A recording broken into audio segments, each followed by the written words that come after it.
முந்தின நாளே வந்து பூஜை ரூம்லாம் க்ளீன் பண்ணி வச்சுட்டோம் அப்படின்னா காலையில் எந்திரிச்சதும் பூஜை பண்ணுறதுக்கு கரெக்டாக இருக்கும்.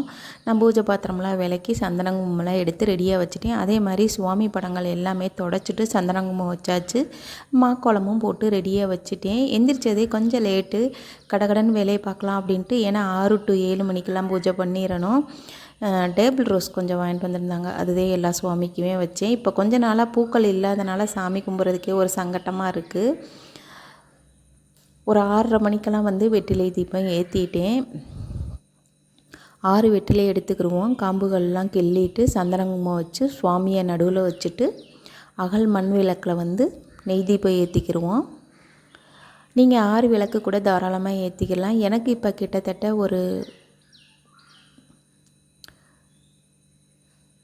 30 வாரத்தை தாண்டி போயிட்டோம்னு நினைக்கிறேன். 31 32 நினைக்கிறேன். விடாமல் வெற்றிலை தீபம் போட்டுக்கிட்டு இருக்கேன்.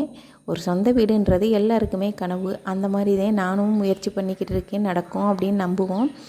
வெளியில் சரியான மழை பெஞ்சிக்கிட்டு இருக்குது. அதனால் வாசலில் கோலம் போடலை. நல்ல மழை இப்போ கேரளாவில்.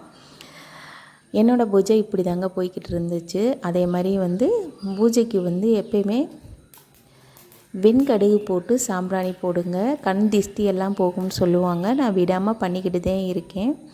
அதே மாதிரி எங்கள் அண்ணன் வந்து பேசுவான் அப்படின்ற நம்பிக்கையும் இல்லை. ஏன்னா இவ்வளவு நாள் வந்து அவன் பேசுவான் அப்படின்னு ஒரு நம்பிக்கையில் தான் நானும் இருந்தேன். இனிமேல் வந்து பேசுவான் அப்படின்ற நம்பிக்கையும் எனக்கு போயிடுச்சு.